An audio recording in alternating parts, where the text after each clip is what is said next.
अरे एलिया है वो, जो कहता है वो हो जाता है। नहीं नहीं नहीं नहीं, गलत कह रहे हो। जो एलिया कहता है वो नहीं होता है, लेकिन एलिया का परमेश्वर जो कहता है वो होता है। जो हमारे मन के मुताबिक बात नहीं कहते, हमें उनकी बात सुननी ही नहीं है, चाहे वो परमेश्वर के द्वारा भेजे गए क्यों ना हो।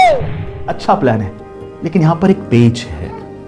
ये विचार अच्छा तो है, लेकिन क्या यह प्रभु की मर्जी है? पता तो सबको है कि परमेश्वर की योजना ही महान है, पता तो सबको है परमेश्वर की योजना ही बेहतर है, लेकिन फिर भी हम ये हिमाकत करते हैं मेरे मुताबिक का। प्रभु, आपकी योजना बेहतर ही होगी, चाहे मुझे मरना ही क्यों ना पड़े। यदि तुझे भविष्यवक्ता कुछ कठिन काम करने को कहता तो क्या तू नहीं करता? यदि तुझे भविष्यवक्ता कुछ कठिन काम करने को कहता तो क्या तू नहीं करता? नामान नाम का एक कोढ़ी था, सेनापति था, लेकिन कोढ़ी था। अपने कोढ़ के कारण परेशान था। सब कुछ था उसके पास, रुतबा था, शोहरत थी, दौलत थी, अच्छी फैमिली थी। और उसके कोढ़ से जब वो खुद परेशान था, तो एक बार उस दासी ने उससे कह दिया, यदि हमारा भविष्यवक्ता यहां होता या तू उसके पास होता तो वो तुझे चंगा कर देता। इस समय जब हमने इस बात के लिए निकाला है कि हम परमेश्वर के वचन को सुनेंगे जो हमारे जीवन को बदलेगा, मैं विश्वास करता हूं परमेश्वर आपसे जाहिर तौर पर बात करेंगे। एक पद पढ़ेंगे हम लोग, और उसके बाद हम लोग दुआ के साथ आज के संदेश को शुरू करेंगे। संदेश का शीर्षक है, यदि भविष्यवक्ता तुझसे कुछ कठिन काम करने को कहता तो क्या तू नहीं करता? यानी काम आसान है, तुझे करना है। अगर कामयाब होना है तो तुझे ये काम करना है। ओके, उससे पहले हम एक पद पढ़ेंगे, और आज की दोपहर की मेरी मरकजी आयत होगी। हिंदी में से कहते हैं कुंजी पद, इंग्लिश में कहते हैं की वर्स। यशायाह नबी की पुस्तक उसका 55 अध्याय और उसके 8 और 9 पद को मैं चाहता हूं हम सब खोल के देखें और इसे अपने माइंड में लॉक कर लें, क्योंकि यहोवा की वाणी सिर्फ अपने दास से नहीं, लेकिन अपने दास के जरिए उसने हम सब से कहा। यशायाह की पुस्तक उसका 55 अध्याय और उसके 8 और 9 पद को पहले सब लोग निकालेंगे और उसके बाद सब कोई पढ़ेंगे। ऑनलाइन वाले आप लोग भी। क्योंकि यहोवा कहता है, मेरे विचार और तुम्हारे विचार एक समान नहीं है, ना तुम्हारी गति और मेरी गति एक सी है। क्योंकि मेरी और तुम्हारी गति में और मेरे और तुम्हारे सोच विचारों में आकाश और पृथ्वी का अंतर है। हालेलुया। क्या यहोवा बदलने वाला परमेश्वर है, या आज कल और युगानुयुग तक यहोवा एक सा रहता है? क्या वो अपने वचन को देखकर बदलने वाला परमेश्वर है, या उसने जो कह दिया वही होता है? तो क्या आप मानते हैं जिसने यशायाह नबी के माध्यम से हम सब से कहा वो आज भी लागू होता है? मानते हैं? और वो क्या कह रहा है? कह रहा है, मेरे बच्चों, एक बात तुमसे कहना चाहता हूं कि तुम्हारा विचार और मेरा विचार, तुम्हारी गति और मेरी गति में जमीन आसमान का अंतर है। ये कहने की आवश्यकता यहोवा को पड़ी क्यों? मैं चाहता हूं एक विचार से हम लोग शुरू करें, और वो विचार ये है, मैं चाहता हूं आप लोग कुछ सोचें, और वो ये सोचें, आप ये सोचिए कि आपके पास कोई प्लान है जो बहुत अच्छा है, या आपके पास कोई योजना है जो बहुत अच्छी है, या आपके पास कोई ऐसा प्रोजेक्ट जो बहुत अच्छा है। मैं विश्वास करता हूं जरूर से है, क्योंकि दिन रात हम यही तो सोचते हैं, कैसे करेंगे, अब ये करेंगे, अब ये वाला काम करेंगे, अब इस तरीके से करेंगे, अब यहां जाएंगे, अब ये बिजनेस शुरू करेंगे, अब ये काम शुरू करेंगे, अब कलीसिया कुछ तरीके से चलाएंगे, अब हम कलीसिया इस तरीके से जाएंगे, अब मैं ये काम करूंगा, अब मैं वो काम करूंगा, अब मम्मी के लिए ऐसा होगा, अब पापा के लिए ऐसा होगा। दिन रात हम लोग यही तो सोचते रहते हैं। क्यों? क्योंकि हमारे पास कुछ बेहतर है। हमें लगता है हमारे पास कुछ ऐसा है जो किसी और के पास नहीं है। हमें लगता है कि हमारे पास कुछ ऐसी बातें शायद जो दूसरों के पास नहीं है। इसीलिए मनुष्य अपने मुताबिक काम करने के लिए आतुर रहता है। जैसे ये हमारे पूरे भारतवर्ष में है, पता नहीं फॉरेन में है या नहीं है, क्योंकि मैं गया नहीं हूं। अगर कलीसिया का समय 10:30 बजे है, अगर बोला पासबान ने 10:30 बजे, तो लोग न जाने क्यों 11:30 12 बजे आते हैं। शायद उनके पास कोई बेहतर प्लान है। ओह 10:30, पास्टर बोलते 10:30 हैं लेकिन 11:30 तक शुरू होती है, तो हम अपना आराम से निकलेंगे ताकि हमारा समय वेस्ट ना हो। क्या है ये मनुष्य की अपनी योजना है, अपना प्लान है, अपना प्लान है। हमारे अपने प्लान के मुताबिक हम बच्चों को रास्ता दिखाते हैं। सुनो, ये वाला कोर्स कर लो, इसके बाद बहुत सारी अपॉर्चुनिटीज हैं। इस वाले कॉलेज को ज्वाइन कर लो, इसके बाद बहुत अच्छा है। इस काम को इस तरीके से कर लो, उसमें बहुत लाभ है।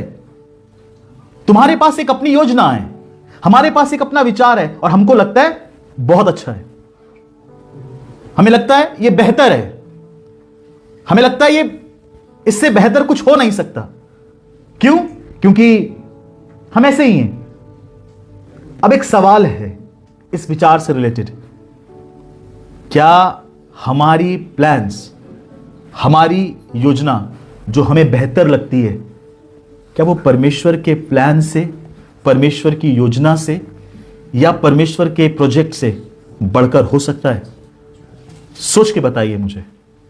मैं सोचता था, प्रभु ये इतना सारा निर्गमन की पुस्तक में घटनाक्रम हो रहा है, होने की आवश्यकता नहीं पड़ती, क्योंकि मूसा तो ऑटोमेटिकली, अगला फिरौन तो मूसा ही था, मूसा ही तैयार हो रहा था अगले फिरौन बनने के लिए। इतना तामझाम करने की जरूरत क्यों थी? इजराइलियों को निकाला ही क्यों आपने? मूसा आपका चुना हुआ है, मूसा को यह बात मालूम है, इसलिए भाइयों की सुधि लेने भी बाहर गया है। अब उसको फिरौन बनने दीजिए, और कनान क्यों लेके जाना है? मिस्र ही को कनान बना दीजिए। यह हमारा विचार है, यह हमें लगता है बेहतर है, हमें लगता है ये बेहतर प्लान है। यीशु मसीह के वो महिमामय जब प्रार्थना करने के लिए अपने चेलों को लेकर जाते हैं, और जब यीशु मसीह का रूपांतरण होता है, वो महिमामय रूप जब यीशु मसीह का देखते हैं, तो चेलों ने क्या कहा? प्रभु प्रभु प्रभु, हम आपका मंडप बनाते हैं, यहां पर 3 मंडप बनाएंगे हम।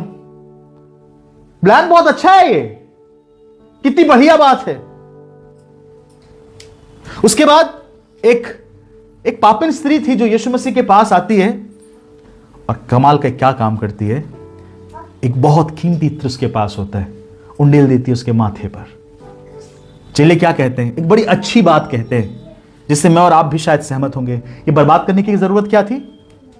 200 दिनार का था ये, 200 दिनार कम से लगभग 1 साल की कमाई। आपने 1 साल की कमाई को प्रभु बर्बाद होने दिया। काश ये हमारे पास होता, इसे बेच देते, हम कितना गरीबों का भला कर सकते थे। अच्छा प्लान है, मंडप बनाना अच्छा प्लान है। मूसा, अगला राजा तुम बनोगे, मिस्र के अगले राजा तुम हो, जो तुम्हारा मन करे वो करना, अच्छा प्लान है। लेकिन यहां पर एक पेच है। ये विचार अच्छा तो है, लेकिन क्या यह प्रभु की मर्जी है? हम जो सोच रहे हैं वो अच्छा तो है, लेकिन क्या वो प्रभु की मर्जी है? हमने जो बिजनेस प्लान किया बहुत अच्छा किया था, लेकिन क्या हमने प्रभु के चरणों में बैठकर प्रभु से पूछा, प्रभु आप क्या चाहते हैं? हमारा जो तरीका था कलीसिया जाने का, सेवा करने का, बहुत अच्छा था, लेकिन क्या हमने प्रभु से पूछा, प्रभु आपकी मर्जी क्या है? आप कैसे चाहते हैं? आपका समय क्या है? एक काम यदि मैं और आप कर ले जो बहुत आसान है, तो मैं समझता हूं हमारा कोई काम विफल नहीं होगा। हम प्रभु को जानते हैं, कलीसिया आते हैं, उसके बावजूद भी जिंदगी में रोते रहते अपनी विफलताओं के लिए। इसका मतलब अब तक जो हम सोचते आए थे, अब तक जो हमारा तरीका था, उसमें कुछ गड़बड़ियां थी। अच्छा तो था वो, लेकिन वो प्रभु की मर्जी नहीं थी। पता है क्यों? क्योंकि हमें लगता है इतना आसान है, क्योंकि हम नामान की तरह हो जाते हैं, नामान की तरह हो जाते हैं। हमको लगता है कुछ अनोखा होना चाहिए, कुछ अलग होना चाहिए। सिर्फ प्रार्थना से थोड़ी कुछ होता है। कुछ नया दो तो नया क्या आया है घोषणा करो। पास्टर ये तो सिंपल सा पैंट शर्ट पहन के आ जाता है, ये तो बहुत सिंपल है, बहुत आसान है। कुछ अनोखा दो, कुछ अलग दो तो ठीक है। सफेद वस्त्र धार के, दाढ़ी बाल बढ़ा के, एक सफेद अंगोछा ओढ़ के थोड़ा अलग तरीके से आते हैं, हां ये अच्छा है।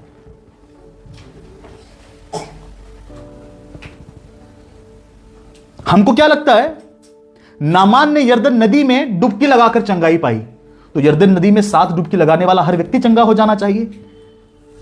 अरे चमत्कार उस पानी में नहीं है, उस पानी में नहीं है। यीशु मसीह के कपड़े के कोर को छूकर वो रोगी चंगी हो गई, तो प्रभु के दासों के कपड़ों का कोर काट काट कर ले जाइए, सब चंगे हो जाएंगे। चंगाई उस कपड़े में भी नहीं है। बहुत आसान है, लेकिन क्योंकि हमें अपने तरीके से चाहिए, हमें अपने समय पर चाहिए। क्यों? क्योंकि हमारे प्लान्स हमें बेटर लगते हैं, हमारा सिलेक्शन बहुत अच्छा है, मुझे ऐसा लगता है ऐसा होना चाहिए। नहीं नहीं सुनो, लेकिन मेरे मन के मुताबिक नहीं कह रहे हैं, मुझे बैठना ही नहीं उनके साथ। धन्यवाद करना प्रभु का कि दाऊद ने ऐसा नहीं कहा जब नातान नबी उसके पाप को बताने के लिए उसके पास आया था। यही फर्क है दाऊद में और शाऊल में। वहां नहीं जा रहा हूं, वापस विषय पर आता हूं। यही कारण है कि यहोवा परमेश्वर ने अपने नबी से कहा, अरे तुम्हारा विचार मेरा विचार, तुम्हारी गति मेरी गति में जमीन आसमान का अंतर है।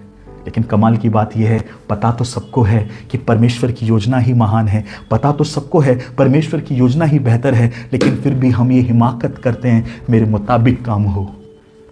प्रभु मुझे आपकी मर्जी नहीं जाननी है, मैंने इसको पसंद कर लिया है, अब इसे अपनी मर्जी बना लो।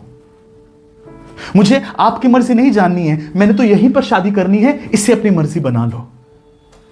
प्रभु मुझे आपकी मर्जी नहीं जाननी है, मुझे तो यही सेवा करनी है, इसे अपनी मर्जी बना लो। क्यों? हमारा प्लान, हमारी योजना, हमारा प्रोजेक्ट। गरीबों की सेवा करना बहुत अच्छी बात है, दुनिया भर के लोग कर रहे हैं। अस्पताल बनाना, स्कूल बनाना बहुत अच्छा काम है, सब लोग बना रहे हैं। क्या हम भी बनाएं? अच्छा काम है, लेकिन प्रभु की मर्जी क्या है? क्या प्रभु ने चाहा है तुम अस्पताल बनाकर सेवा करो, या प्रभु ने चाहा है तू जैसा है उस अवस्था में सेवा कर और मैं बड़ा काम करूंगा?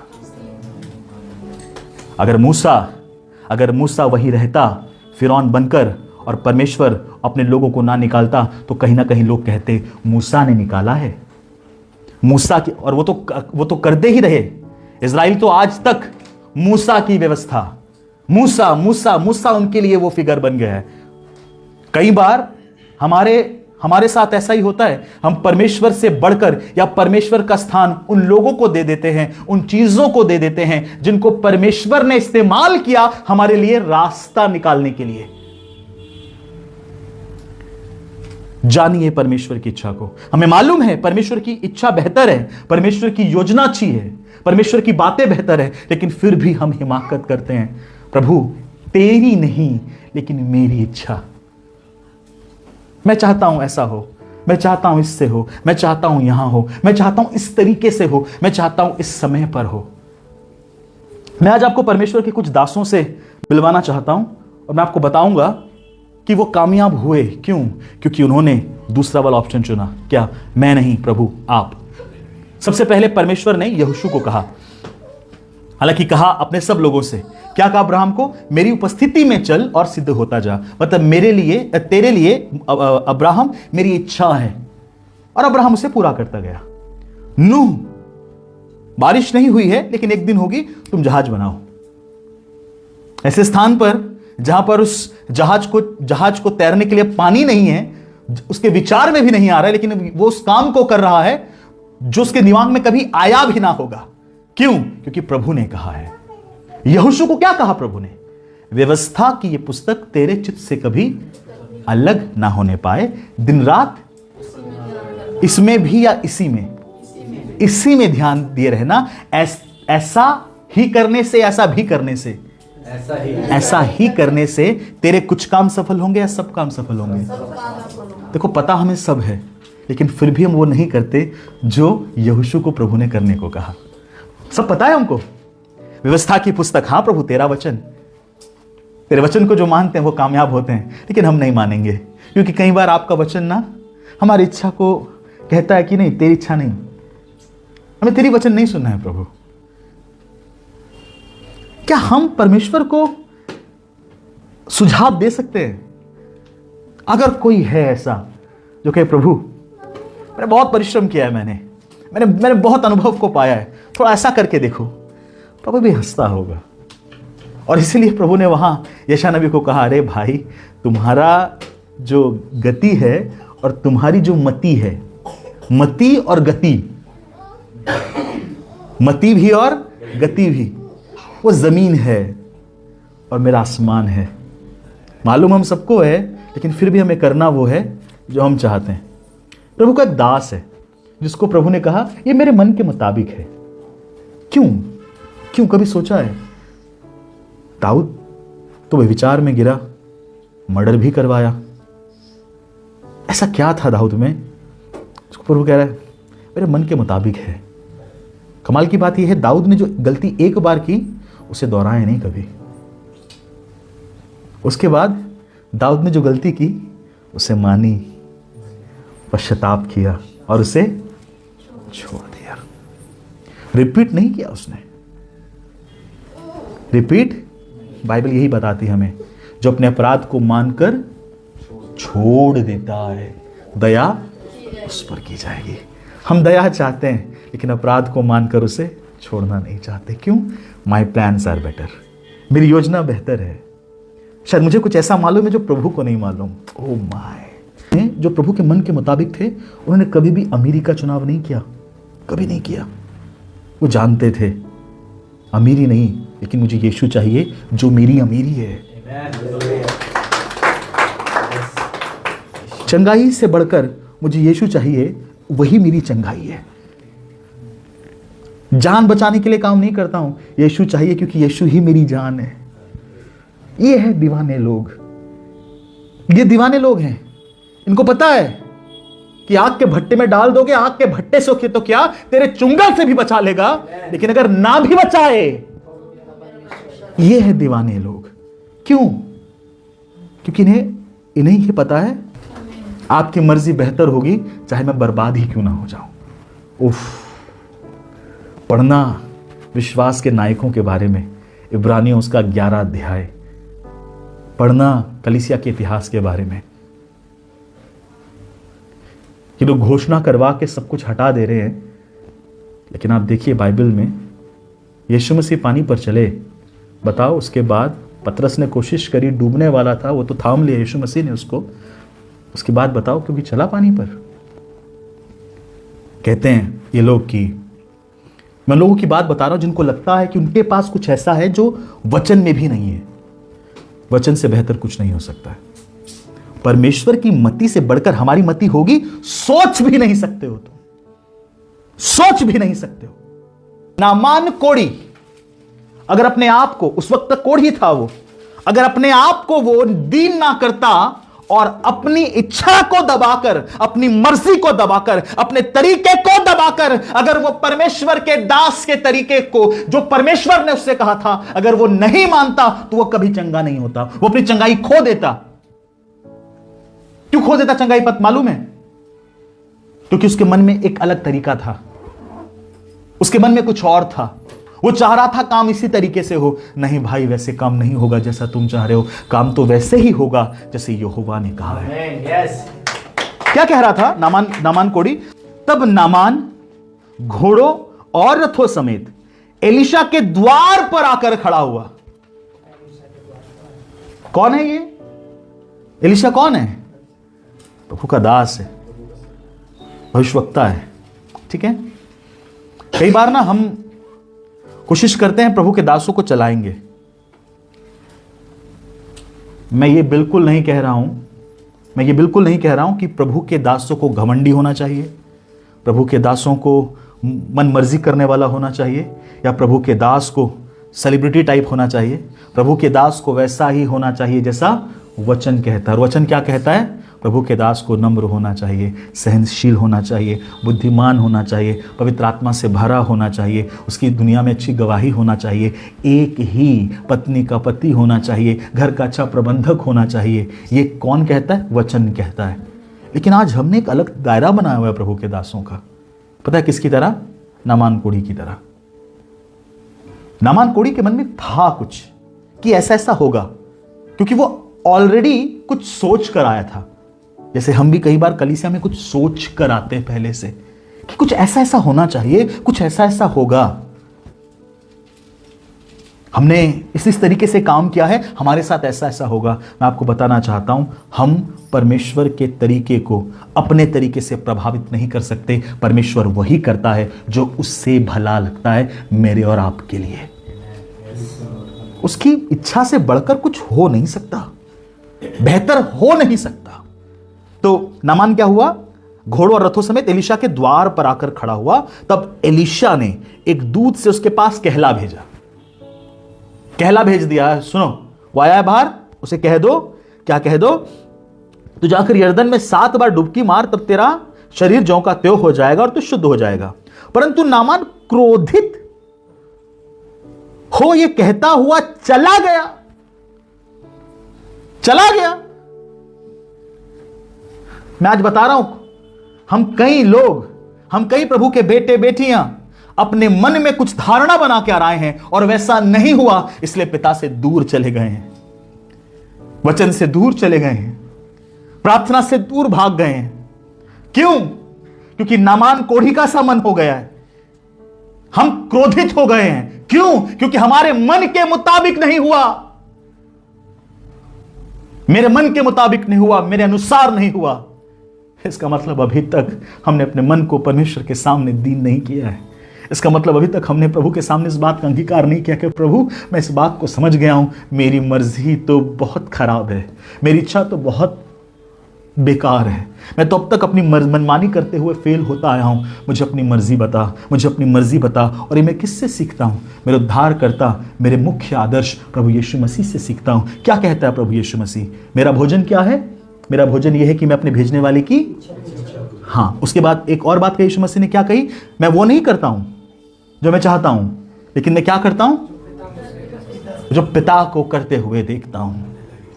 यानी यीशु मसीह ने भी अपने आप को, जब वो मनुष्य देह में थे, अपने आप को उस अधीनता में रखा जिस अधीनता में मेरा और आपका रहना अवश्य है। यहोशू से कहा प्रभु ने, व्यवस्था की पुस्तक तेरे चित्त से उतर ना पाए, दिन रात इसमें ध्यान दिए रहना, ऐसा ही करने से तेरे सब काम सफल होंगे और तू प्रभावशाली व्यक्ति होगा।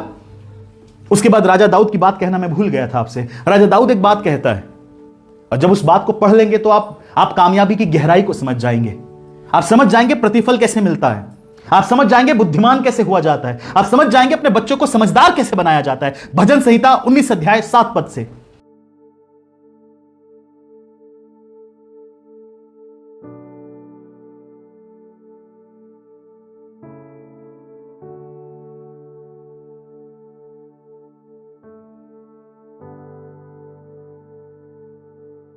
हमने कभी कहा किसी से कि चल तुझे यहोवा की व्यवस्था बताता हूं, ये प्राण को बहाल कर देगी, दुखी रहने देगी नहीं। ये यहोवा की व्यवस्था खरी है, उसके बाद प्राण को बहाल कर देती है, उसके बाद यहोवा के नियम विश्वास योग्य हैं। ओके, साधारण मनुष्य को बुद्धिमान बना देते तो बुद्धिमान क्यों नहीं हो रहे हम लोग? मूर्ख क्यों हैं? बुद्धिमान क्यों नहीं हो जा रहे व्यक्ति? क्योंकि क्या लिखा है? किसके नियम? यहोवा के नियम। देखिए, हमें तो मालूम ही नहीं। क्यों नहीं मालूम? क्योंकि वचन पढ़ते नहीं, पढ़ते नहीं वचन। कैसे मालूम चलेगा उसका नियम क्या है, उसकी व्यवस्था क्या है? उसके बाद ये उसके वचन के बारे में ही है। यहोवा की व्यवस्था उसके वचन को बताता है, यहोवा का नियम उसके वचन को बताता है। उसके बाद यहोवा की आज्ञा उसके वचन को बताती है। आज्ञा है, उसके बाद क्या है? यहोवा का भय है ना, भय। और भय, यहोवा का भय मानना क्या है? बुद्धि की शुरुआत है। और कौन कौन बताता है हमें? परमेश्वर का वचन बताता है। ठीक है, आगे। आंखों में ज्योति ले आती है। ज्योति चाहिए आंखों में, एक अलग सी चमक। अरे तुम्हारे आंखों में एक अलग सी चमक है। क्यों चमक है? यहोवा का भय मानता हूं मैं। मुझे इस बात से फर्क नहीं पड़ता है वो क्या कहेगा, ये क्या कहेगा, वो क्या कहेगा। मुझे फर्क पड़ता है मेरा यहोवा इस बात को देख रहा होगा, मेरे काम से मेरे यहोवा का दिल नहीं दुखना चाहिए। था एक जन जो इस बात की हमेशा चिंता करता था। क्या नाम था उसका? गुलाम बनाकर बेचा गया। किस बात की चिंता करता था? अरे कौन देख रहा है तुम्हें? करो ना जो मन आए, कोई देखने वाला नहीं है। तुम कर भी दोगे, कोई देख नहीं पाएगा तुमको। नहीं नहीं, कोई नहीं देख रहा, ऐसा थोड़ी है। मेरा यहोवा मुझे देख रहा है, मेरा यहोवा मुझे देख। ये क्या है? यहोवा का भय है।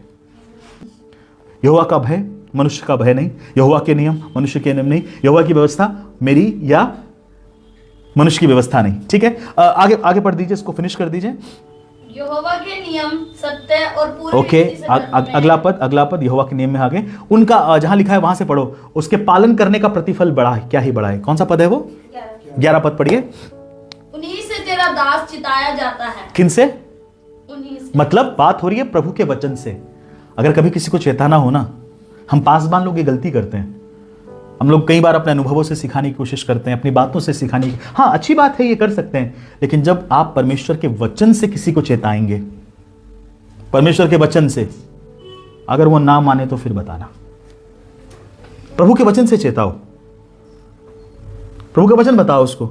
देखो, उसने प्रभु से ज्यादा, परमेश्वर से ज्यादा उसने संसार को प्रिय जाना और वो संसार में खो गया। पढ़ो बेटा, क्या हाल हुआ? सुअर की फली खानी पड़ी, सुअर चराना पड़ा। अब देख लो, दुनिया में खोना चाहते हो, पिता के घर में रहना चाहते हो, चुनाव आपको करना है। परमेश्वर के वचन से चेताओ लोगों को। हनन्याह सफीरा हैं सीख के लिए, सिर्फ प्रभु के नायक लोग नहीं है सिखाने के लिए। शाऊल से भी बहुत कुछ सीख सकते हैं हम। क्या सीख सकते हैं लोगों से? कि हमें क्या नहीं करना है, कैसे नहीं करना है, कैसे नहीं चलना है, क्या नहीं सोचना है। उन सब का जो लिखा है ना वचन में, इसलिए लिखा है कि ये तुम्हारे लिए क्या ठहरे? एक चेतावनी ठहरे कि ऐसा तो मत करना। लूत की पत्नी के समान तो मत हो जाना, एसाव की तरह मत हो जाना।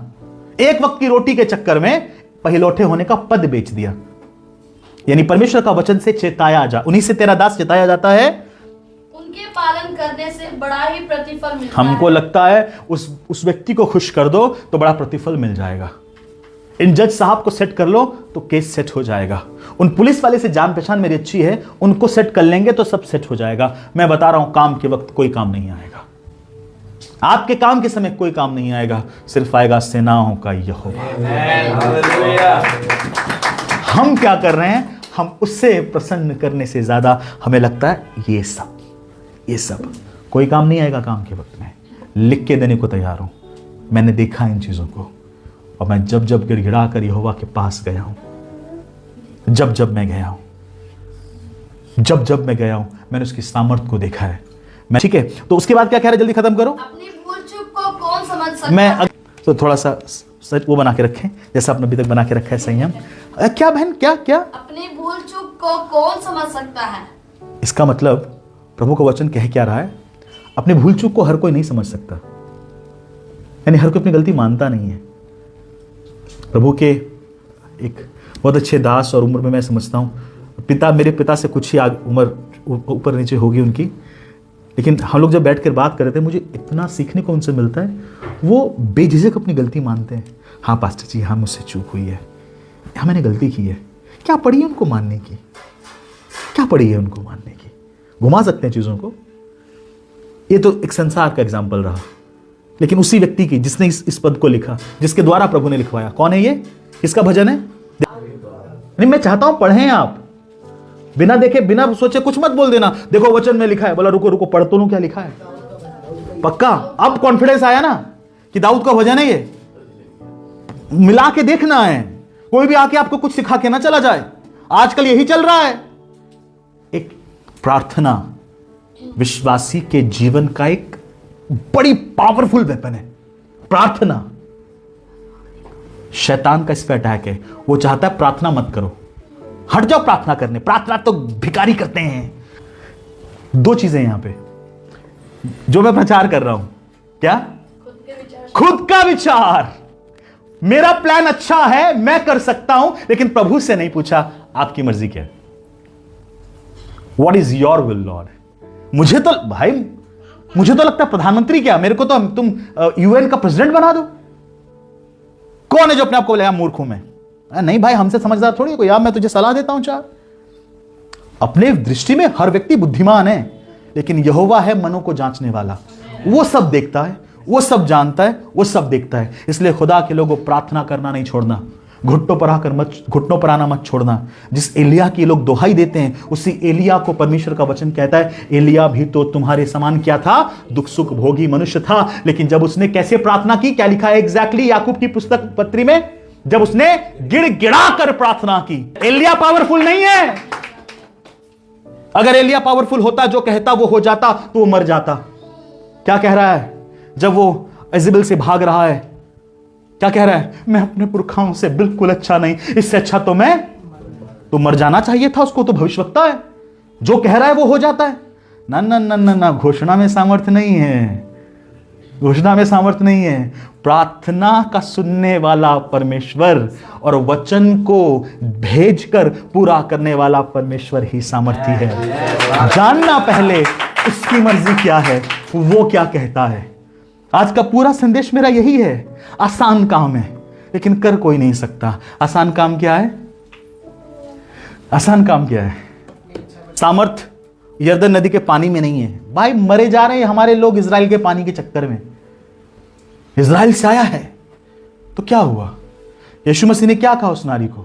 ए नारी सुन, वो समय आता है वरन अब भी है जिसमें ना तो तुम पहाड़ पर आराधना करोगे ना यरूशलेम में आराधना करोगे। जहां 2 या 3 जन उसके नाम से इकट्ठा होंगे वहां वो आ जाएगा। चाहे वो भारत का एक कोना ही क्यों ना हो या जंगल ही क्यों ना हो। कलीसिया उभारना चाहता हूं, घुटनों पर जब कलीसिया आकर प्रार्थना करने लग जाती है ना, स्वर्ग में हलचल मन होने लगती है। आप लोग इस छोटे से कमरों पे घुटनों पर प्रार्थना करोगे, रोगी बच जाएगा। आप लोग घुटनों पर बहनों जब प्रार्थना करोगी, बांझ को बेटा मिल जाएगा। आप लोग जब घुटनों पर आकर प्रार्थना करोगी, यहोवा की मर्जी को जानोगी, दिल्ली की आबो हवा बदल जाएगी। आबो हवा बदल जाएगी। आपके लिए परमेश्वर अपनी मर्जी के अनुसार ऐसा काम करेगा कि आप लोग अवाक रह जाएंगे। क्यों? क्योंकि कोई है जो यहोवा की इच्छा को पूछ रहा है, कोई है जो उसकी मर्जी को जानना चाहता है, कोई है जो कहना चाहता है प्रभु तेरा राज्य आए, तेरी मर्जी पूरी हो, तेरा राज्य आए, तेरी मर्जी पूरी हो। कोई है जो यहोवा को पुकार रहा है, कोई है जो गिड़गिड़ा कर उसके सामने प्रार्थना कर रहा है। इनके प्रचार से बहुत लोग बचाए गए, या पहली कलीसिया के ये बहुत अच्छे पास्टर थे, लेकिन इसलिए कि जब मैं पतरस को देखता हूं तो मैं अपने आप को भी देख पाता हूं उसमें, अपने कमजोरी को उनमें देख पाता हूं, अपने इनकार करने को उनमें देख पाता हूं। हाँ, शायद मुंह से तो नहीं किया, लेकिन मैंने अपने कामों से कितनी बार उसका इनकार किया है। वफादारी हम में नहीं है, वफादारी यीशु मसीह में। वो वफादार है कि उसने हमें नहीं छोड़ा है। कोई घमंड करे तो किस बात का करे? वो अपने परमेश्वर का घमंड करे, यीशु मसीह का घमंड करे। ना अपने ज्ञान का, ना अपनी बुद्धि का, ना अपनी समझ का, ना अपने रुतबे का, ना अपने धन का, ना अपने बिजनेस का। एक घमंड का कारण है यीशु मसीह। यहां पर पतरस जो बहुत उत्साही है, बहुत उत्साही है। अरे पता है यीशु मसीह जब जाते हैं मेरे को अपने साथ लेके जाते हैं, और एक्साइटमेंट इतना कि कुछ भी बोल दे, प्रभु ये सब छोड़ के चले जाए तो चले जाए, मैं नहीं छोड़ूंगा, मैं नहीं छोड़ूंगा। ये क्या, ये सब पता क्या चीजें थी? ये क्या थी पता है? ये थी पतरस की अपनी बातें, ये थी पतरस का अपना विचार, ये था पतरस की अपनी समझ। जैसे हम में भी होता है, हम प्रभु को जानते हैं, हम प्रभु के साथ हैं, प्रभु के लिए हमने बहुत त्याग भी किया है। क्या पतरस ने त्याग नहीं किया था? अरे मछली से भरी नाव को छोड़कर यीशु के पीछे हो लिया था पतरस। जहां कहीं यीशु जाता था उसके पीछे पीछे चलता था पतरस। लेकिन कुछ बाकी था, एक आसान काम का होना, और मैं वही आसान काम आप सबसे बताना चाहता हूं। मैं वही आसान काम बताना चाहता हूं। पतरस को भी कहा प्रभु ने। आइए मेरे साथ मत्ती रचित सुसमाचार उसके 16 अध्याय और उसके 18 पद पर आ जाइए। यहां से शुरू होती है उस आसान काम को जानने की, जो मेरे आज के विषय, आज के प्रचार का विषय है कि यदि भविष्यवक्ता तुझसे आसान काम करने को कहता तो क्या तू ना करता? नामान ने उस आसान काम को किया। गुस्सा होकर चला जा रहा था, लेकिन उसके दास ने उससे बात कही थी। ओके, सो मत्ती 16 उसके 18 पद से पढ़ना शुरू करिए। क्या लिखा है? और मैं भी तुझसे कहता हूँ, यानी यीशु मसीह अब पतरस से कह रहे हैं कि तू पतरस है, पतरस है, और मैं इस पत्थर पर अपनी कलीसिया बनाऊंगा। कलीसिया बनाऊंगा। नहीं, नीचे क्या लिखा है? पतरस का मतलब क्या है और पत्थर का मतलब क्या है? पेट्रोस और पेट्रा। देखो नीचे, एकदम नीचे जहां पे अर्थ लिखा होता है वहां है। ये बाइबल के विद्वानों ने परिश्रम किया है, तो उसके परिश्रम का लाभ उठाइए। मतलब यीशु मसीह कह रहे हैं पतरस को, पतरस तुम एक छोटा पत्थर हो। क्या हो? पेट्रोस, है ना, यानी छोटा पत्थर हो। लेकिन किस पर अपनी चट्टान बनाऊंगा? ना, छोटे पत्थर पे नहीं बनाएगा। उसके बाद क्या लिखा है? मैं तुझसे कहता हूं, पढ़िए पढ़िए पढ़िए बहन पढ़िए, कि तू पतरस है, तू पतरस है। मैं इस पर, नहीं नहीं नहीं मैं नहीं, इस पत्थर हाँ, तू है तो पतरस, लेकिन मैं इस पत्थर पर अपनी कलीसिया बनाऊंगा। कौन बनाएगा? किस पर बनाएगा? लेकिन वो तो पतरस है। यानी प्रभु यीशु मसीह पहले उस पतरस यानी छोटे पत्थर को चट्टान बनाएगा, चट्टान बनाएगा। इससे पहले परमेश्वर आपसे कुछ सेवा ले, वो आपको तैयार करता है। इससे पहले परमेश्वर आपसे सेवा ले, वो आपको तैयार करेगा। परमेश्वर अपने कामों में प्रवीण है। उसके जैसा काम, उसके जैसा कलाकार कोई हो नहीं सकता है, कोई नहीं हो सकता है। परमेश्वर अपने काम अपने तरीके से अपने समय पर करते हैं। हम लोग हैं, हम लोग को लगता है हम भी अपने फिर मन के मालिक हैं। तरीका परमेश्वर का, समय परमेश्वर का। अभी तक तो पतरस यीशु मसीह के साथ चल रहा था, यीशु मसीह के साथ था, पानी में भी चल लिया, सेवा भी बहुत कर ली, लेकिन अभी भी तैयार नहीं हुआ है, अभी भी तैयार नहीं हो पा रहा है। अभी भी वो एक छोटा पत्थर है। हां, अभी भी छोटा पत्थर है। तो प्रभु तैयार कैसे करोगे? कैसे तैयार करोगे आप? आसान काम है। आपको और मुझे भी कई बार लगेगा प्रभु मैं तो भी तैयार नहीं हूं, मुझे तो प्रार्थना करना भी नहीं आता है, मेरा तो टाइम टेबल ही पूरा खराब है, मेरा तो सब काम बिगड़ा हुआ है, मैं जिस काम पे हाथ लगा देता हूं सफल होने की बजाय एकदम उल्टा हो जाता है, मेरे तो अपने भी मुझसे परेशान है। कोई बात नहीं, डोंट वरी, परमेश्वर आपको तैयार करेगा। कैसे तैयार करेगा? कैसे तैयार करेगा वो? उसने तरीका भी बताया है। प्रेरित तो इसी पतरस को, जिसको प्रभु ने कहा तुम छोटे पत्थर हो, तुम्हें पहले चट्टान बनाऊंगा और उस चट्टान पर मैं अपनी कलीसिया बनाऊंगा। और ऐसी कलीसिया नहीं बनाऊंगा मैं, वो कलीसिया क्या होगी? पढ़िए तो, अधोलोक के फाटक उस पर प्रबल ना होंगे। पतरस पर अधोलोक के फाटक प्रबल ना होंगे, या पतरस जो चट्टान बना है और चट्टान पर कलीसिया बनी है, उस कलीसिया पर अधोलोक के फाटक प्रबल ना होंगे।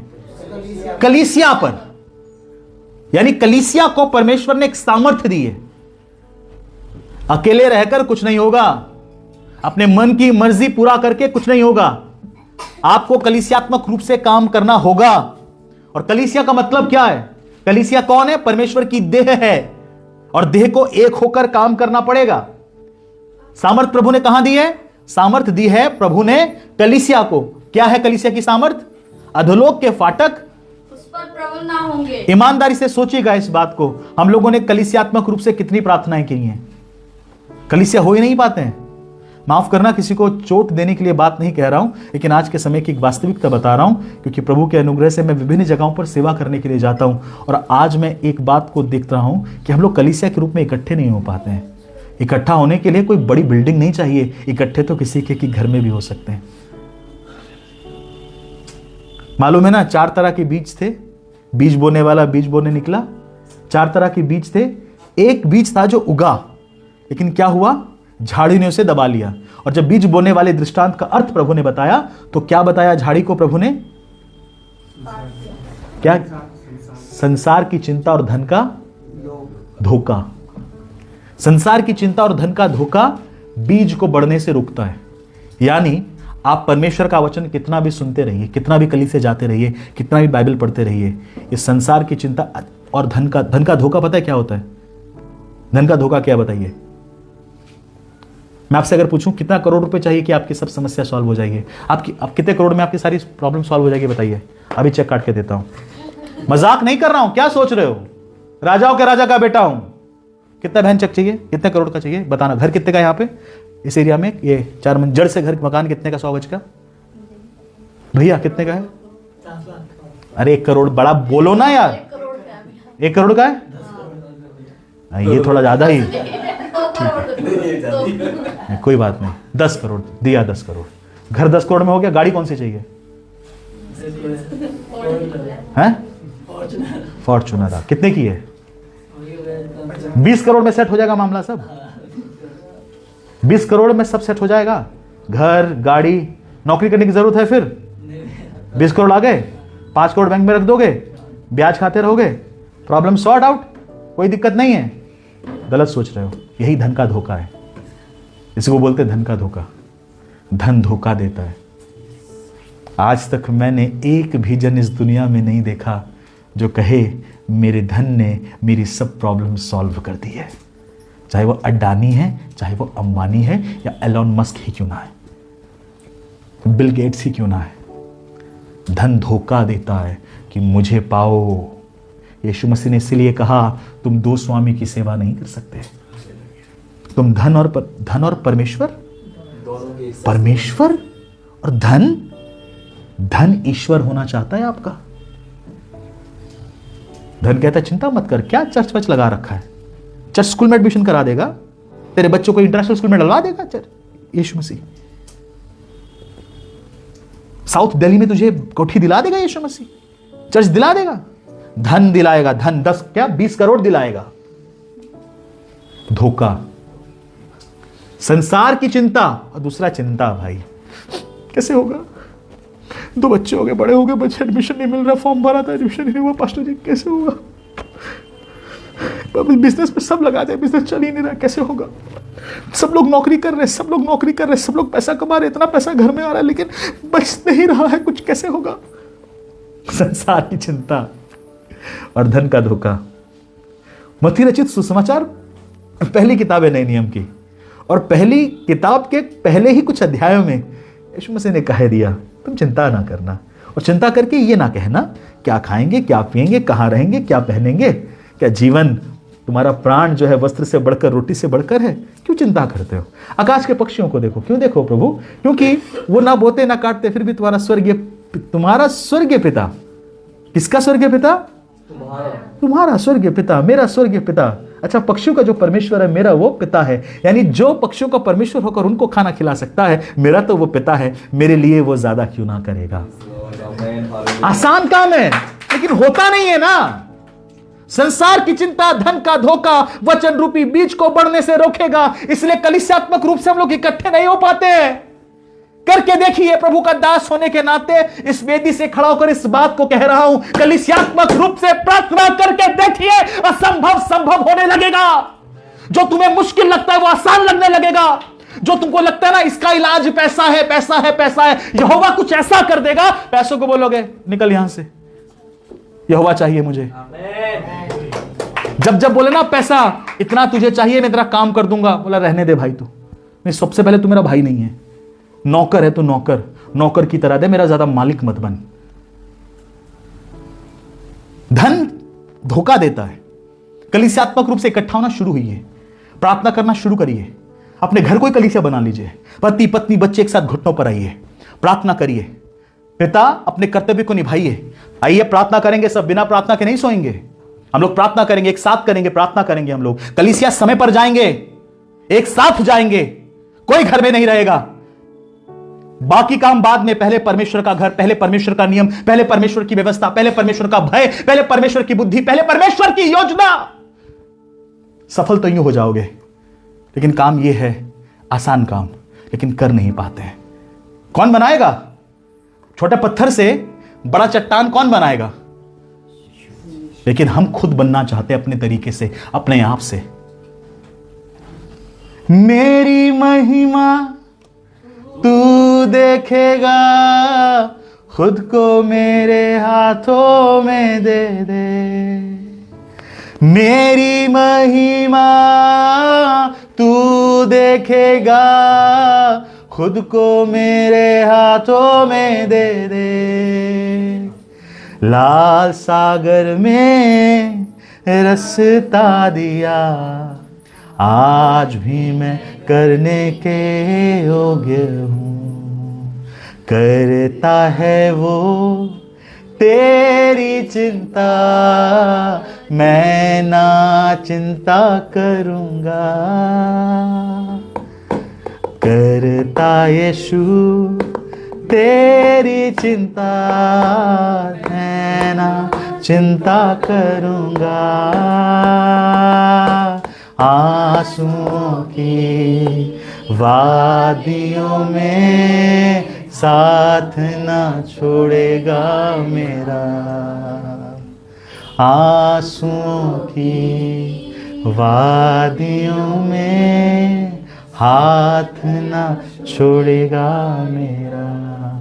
हाँ प्रभु, आपने कहा मुझसे मैं बनाऊंगा चट्टान, तो आप अपने तरीके से बनाइए मुझे। कैसे होगा ये? प्रेरितों का काम 1 अध्याय। मैं समाप्त कर रहा हूं, आखिर के कुछ पद पढ़ेंगे और फिर हम लोग प्रार्थना करेंगे। प्रेरितों का काम 1 अध्याय,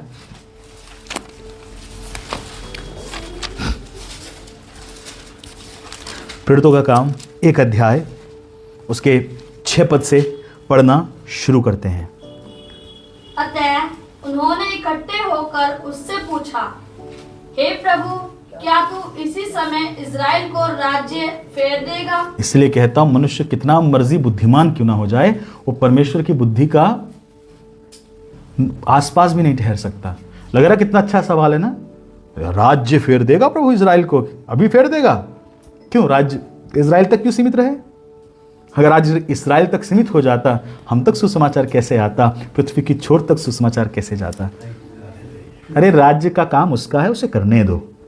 आप अपनी मत सुनाओ उसको, उसकी सुनो तू क्या चाहता है। होना क्या सवाल चाहिए था यहाँ पे? होना चाहिए था, प्रभु राज्य के बारे में आपने हमें सब सिखा दिया है, अब ये भी बता दीजिए हम क्या करें। और प्रभु ने वही किया। प्रभु ने इनसे वही कहा जिनको करना चाहिए था। प्रभु ने इनको राज्य के विषय में नहीं बताया, कब फेरेगा, क्यों फेरेगा, कैसे ना फेरेगा। प्रभु ने इनको क्या कहा? सवाल क्या था? उन्होंने इकट्ठे होकर कि इज़राइल को राज्य कब फेरेगा, ये सवाल था ना। जवाब में प्रभु ने क्या दिया? उन समय और कालों को जानना जिसे पिता ने अपने हाथ में रखा है, तुम्हारा काम नहीं। अब बताओ कौन सी घोषणा करोगे यहां पे? प्रभु ने कह दिया ना तुम्हारा काम नहीं, तो मैं क्यों उसके पीछे पड़ूं? प्रभु ने बोल दिया ना, चुपचाप बैठ जा। दाऊद की एक अच्छी बात यह भी थी कि जो उसे समझ नहीं आता था ना, वो ज्यादा बुद्धि नहीं लगाता था अपनी। भजन संहिता 131 पढ़ना, घर जाके पढ़ना 131 भजन, बड़ा सुकून मिलेगा आपको। आप उसका टाइटल है यहोवा पर शिशुवत भरोसा, मतलब एक बच्चे के समान उस पर भरोसा करना। मुझे बड़ी चिंता हो रही है, मेरी दोनों किडनी खराब हो गई, डायलिसिस के लिए रोज जाना पड़ रहा है, इतना खर्चा हो रहा है। कितनी चिंता की बात है ना? सच में चिंता की बात है।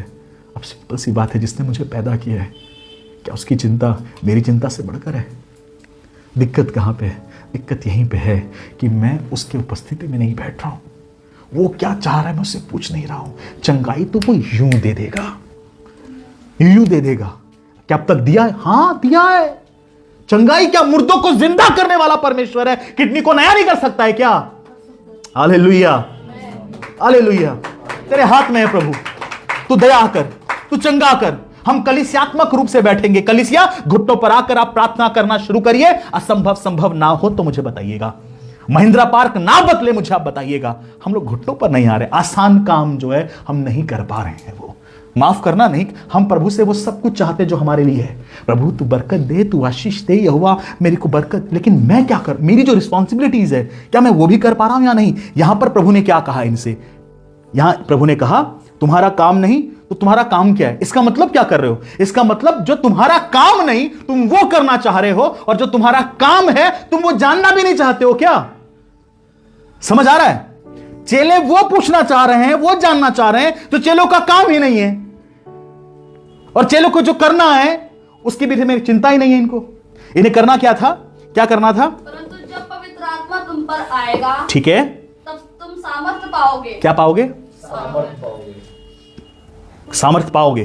किनसे कह रहा है यीशु मसीह? चेलों से। चेलों में कौन है पता है? कौन है चेलों में? चेलों में कौन है?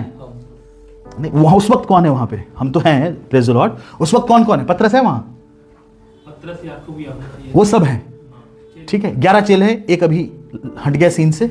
बाकी उनके साथ टोटल 120 लोग हैं वो जो बने रहे। तो यीशु मसीह ने क्या कहा उनको? क्या कहा यीशु मसीह ने उनको? परंतु जब पवित्र आत्मा तुम पर आएगा, तुम्हारा काम समय काल जानना नहीं है। तुम्हारा काम क्या है?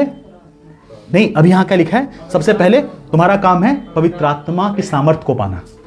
सिर्फ ये नहीं बता रहा प्रभु ये कर लो, अब प्रभु ये भी बताएगा तुम कैसे प्राप्त करोगे, कैसे प्राप्त करोगे, ये भी प्रभु बता रहा है। सो क्या पाओगे तुम बहन? क्या पाओगे? परंतु जब पवित्र आत्मा तुम पर आएगा, पवित्र आत्मा तुम पर आएगा, तब तुम सामर्थ पाओगे। अभी तक सामर्थ्य है नहीं इनके पास, क्यों नहीं है? क्योंकि पवित्र आत्मा नहीं है। अच्छा, अब बताइए मुझे सामर्थ का मतलब क्या है? हम कब कहते हैं पास्टर दीपक बहुत सामर्थी हैं, तो कब आप कहोगे? बताओ, बताइए कब कब कहोगे आप? हाँ, लकवे का रोगी चंगा कर दिया पादरी ने, ऐसा बहन को ऐसा छुआ, गिर गए वो, अपनी कोट निकाली, ऐसा घुमाया, पूरी भीड़ गिर गई, सामर्थी पास्टर है। ये सामर्थ, आज हम सामर्थ इसी को कंसीडर करते हैं ना, हम इसी को सामर्थ कह रहे हैं ना आज। चलिए हम थोड़े से और बुद्धिमान हो जाते हैं, हम थोड़े से बुद्धिमान हो जाते हैं। दुष्ट आत्माएं जिसके बातों से, जिसके प्रार्थना से निकल जाए, क्या वो सामर्थ्य है या नहीं है? दुष्ट आत्माएं निकल रही है, रोगी चंगे हो रहे हैं, ठीक है। क्या चेले ये काम नहीं कर पा रहे थे तब जब यीशु मसीह ने 2-2 करके भेजा था? प्रभु प्रभु प्रभु, दुष्ट आत्माएं बस में है, कहते निकल जा, निकल जाती है। तो अगर वो सामर्थ है जो हम कह रहे हैं, तो ये कौन सी सामर्थ है जिसे पाने की बात यीशु मसीह कह रहे हैं? सोचिए, सोचिए। यानी यहां यीशु मसीह के सामर्थ की परिभाषा कुछ और है, क्योंकि दुष्ट आत्माएं निकल रही थी, रोगी चंगे हो रहे थे, इसलिए तो भीड़ की भीड़ यीशु मसीह के पीछे आ रही थी, ठीक है।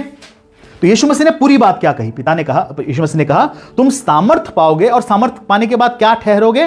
तुम यरूशलेम, यहूदिया, सामरिया, पृथ्वी की छोर तक मेरे गवाह ठहरोगे। गवाह ठहरोगे।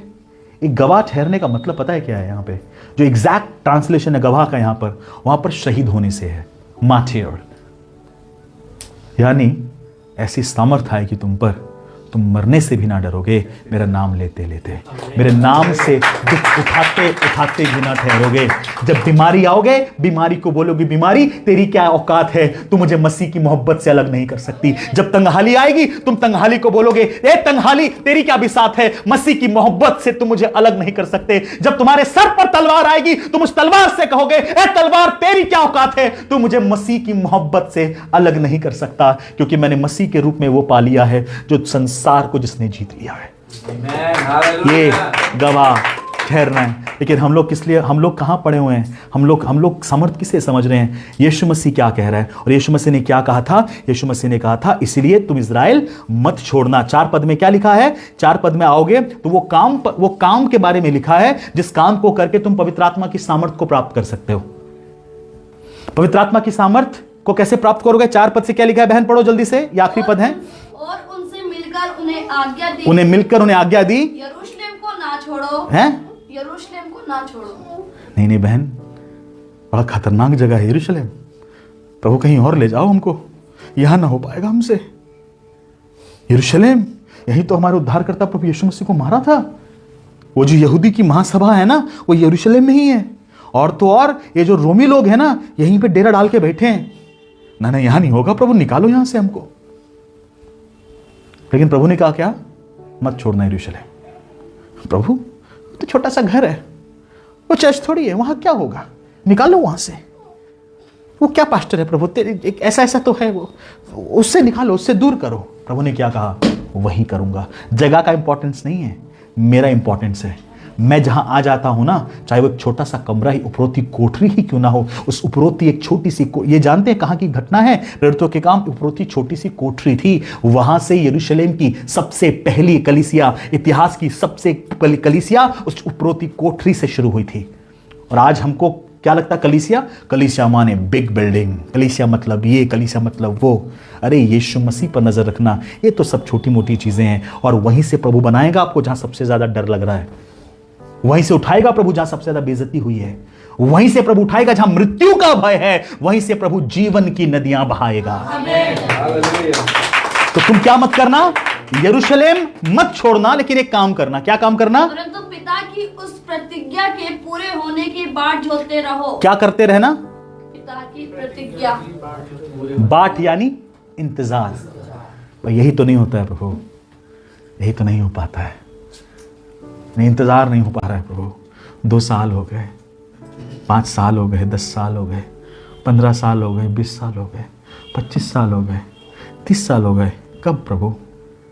अच्छा, कमाल की बात क्या है, 25 साल हो गए, फिर भी तुम विश्वास में बने हो, यही तो बड़ी गवाही है। 25 साल हो गए तो चंगी नहीं हुई, लेकिन फिर भी तूने यीशु के दामन को छोड़ा नहीं, यही तो गवाही है। यही तो प्रभु तुझसे कहता है। गवाही ये नहीं मैं बीमार था चंगा हो गया, प्रभु का धन्यवाद हो। गवाही तो ये भी है, मैं बीमार था चंगा नहीं हुआ, लेकिन उसने फिर भी मुझे थाम के रखा और फिर भी मैं जीवित हूं। हालेलुया। अब वो चंगा करेगा, चिंता नहीं करना। उसके समय पर, उसके तरीके से वो चंगा करेगा। मांगना उससे, गिड़गिड़ा कर मांगना। और मैं एक बात कह रहा हूं आंटी आपको, जितनी सांस से उसने लिखी है, एक भी कम सांस उससे नहीं लेंगी आप। जितने दिन लिखे हैं उसने, जितने दिन उसने ठहराए हैं, एक भी दिन कम नहीं जिएंगी आप। अपनी उम्र को पूरा करेंगी आप। हालेलुया। घबराना नहीं, बिल्कुल नहीं घबराना। उसी स्थान पर, उसी जगह पर प्रभु अपमान को मान में, सम्मान में बदलेगा। घबराना नहीं। सो क्या करना, तुम बाट जो होना, यानी इंतजार करना, ठहरे रहना, बने रहना। ये तो बहुत आसान काम है प्रभु, प्रार्थना ही तो करना है, प्रार्थना ही तो करना है। उसके बाद हमने देखा कि ये लोग प्रार्थना कर रहे थे और तब पवित्र आत्मा इन पर उतरा। ये तो बहुत आसान है, यरूशलेम नहीं छोड़ना है, एक साथ रहना है, प्रार्थना करना है और बाट जोनी है। ये तो बहुत आसान है, लेकिन ये आसान काम ही तो नहीं हो पाता है। ये आसान काम ही तो नहीं हो पाता है। तो क्या हुआ था, दूसरा राजा 5:13 में क्या हुआ है, पढ़िए। ये सच में आखिरी है क्योंकि मेरा समय हो गया। ये सच में आखिरी पद है। हाँ, 5:13 पढ़िए। क्योंकि बहुत लोग अपनी चंगाई प्राप्त क्यों नहीं कर पाए, बहुत लोग अपनी कामयाबी को क्यों ना देख पाए, बहुत लोग प्रभु यीशु से दूर क्यों हो गए, बहुत लोग प्रभु से नाराज क्यों हो गए, बहुत लोग गुस्से क्यों हो गए, बहुत लोग अपने मन के मुताबिक क्यों करने लगे। इस बात को थोड़ा सा सोचिएगा। काम बहुत आसान था, बहुत आसान है। क्या, यरूशलेम नहीं छोड़ना, पिता के प्रतिज्ञा की पूरे होने की बाट जोते रहना, यानी प्रार्थना करते रहो, घुटनों पर आकर लगातार प्रार्थना करते रहना। ओके, इतनी सी बात है। ओके, तो यहां पर नामान से भी एक बात कही गई। तो एलीशा ने एक दूत से उसके पास यह कहला भेजा, तू जाकर यरदन में 7 बार डुबकी मार, ठीक है, तब तेरा शरीर जो का त्यों हो जाएगा, ठीक है, और तू शुद्ध होगा। ओके। परंतु नामान क्रोधित हो गया, यह कहता हुआ चला गया। मैंने तो सोचा था कि अवश्य वह मेरे पास बाहर आएगा और खड़ा होकर अपने परमेश्वर यहोवा से प्रार्थना करके कोढ़ के स्थान पर अपना हाथ फेरकर कोढ़ को दूर करे। अपना तरीका निकाल दो, नामान मत बनो, क्रोधित। वो तो धन्यवाद उस दास का जिसने उससे वो बात कही जो मैं प्रभु का दास आपसे कह रहा हूं। वो नामान का दास था, ये प्रभु का दास है, आपसे कह रहा है। क्या कह रहा है प्रभु का दास? क्या कह रहा है? क्रोधित होकर चला गया। वो तो चला गया, जैसे आप भी चले जाएंगे, आप भी चले जाएंगे। लेकिन जाने से पहले एक बात कहना चाहता हूं जो उसके दास ने कही। क्या कही? हाँ, आगे पद। नामान का चक्कर है ना, क्योंकि हमको लगता है ऐसे ही होता है, हमको लगता है इसी तरीके से होगा। अरे तेरे तरीके से नहीं होगा, प्रभु से पूछ कैसे होगा। कुछ नहीं, उसकी उपस्थिति में बैठ, अपने मन की छांव को मार, उसकी उपस्थिति में सिर्फ आसान सा काम करना है। क्या करना है? प्रार्थना करनी है उससे। प्रभु तू क्या चाहता है? तेरा बंदा बैठा है, तेरी उपस्थिति में बैठा हूं प्रभु मैं। अपने आप को कम क्यों समझते हो? कोई व्यक्ति महान नहीं है, सिर्फ एक महान था जिसने आपके और मेरे लिए अपनी जान कलवरी क्रूस पर दी। सिर्फ एक महान, यीशु मसीह। सिर्फ एक नाम, यीशु मसीह। सिर्फ एक वध किया हुआ मेमना। बाकी हम सब उसकी दृष्टि में समान है। वो आपकी भी प्रार्थना उतनी सुनता है जितनी मेरी सुनता है। बस दिक्कत ये है, कुछ लोग लगातार गिड़गिड़ा कर मांगते रहते हैं और कुछ लोगों ने इस नामान की तरह रूठ कर चले गए, इस नामान की तरह जाने लगे, इस नामान की तरह क्रोधित हो गए। वो तो धन्यवाद करिए, अगला पद पढ़िए अभी। हाँ, तब उसके सेवक कैसे पास, मैं भी आज आपके पास आ रहा हूं, आपके भी पास आकर कहने लगा हूं। क्या कह रहा हूं? हे हमारे पिता, मैं आप सबको कह रहा हूं, ए मेरी माँ, ए मेरी बहन, ए मेरे भाई, ए मेरे दोस्त, अगर प्रभु तुझसे कोई मुश्किल काम कहता, क्या तू नहीं करता? हम तो करते आए हैं उन लोगों की सुनकर। 5 लाख 2 सेट कर देंगे, सब दिए 5 लाख, वहां 1.25 लाख लगेगा, कैसा होगा, ठीक हो जाएगा। मैंने ऐसे लोगों को देखा अपनी सेवा में। बता रहा हूं आपको, मैं ये बता रहा हूं, अगर तुमसे यहोवा कुछ मुश्किल काम करने को कहता तो क्या तुम नहीं करते? करते ना? तो वो तो तुमको एक आसान सी बात कह रहा है, वो तुम्हारा धन नहीं मांग रहा है तुमसे। जो मांगते हैं ना, बीज बो बीज बो बीज बो, यहोवा नहीं कहता है तुमसे, वो एक बात कह रहा है तुमसे। क्या कह रहा है? आज की शाम घुटनों पर आओ और उसके प्रतिज्ञा के पूरे होने की बाट जो प्रार्थना करो। कलीसिया एक हो जाओ, एक मन से प्रार्थना करना शुरू करो। यरूशलेम यहीं ठहरे रहना, एक छोटा सा कमरा मिले वहीं इकट्ठे हो जाना। घर ना भी हो, पेड़ के नीचे इकट्ठा हो जाना। पेड़ भी ना हो, अरे कहीं भी इकट्ठे हो जाना, बस इकट्ठा होना मत छोड़ना। काम को एक तरफ कर देना, इकट्ठे होना।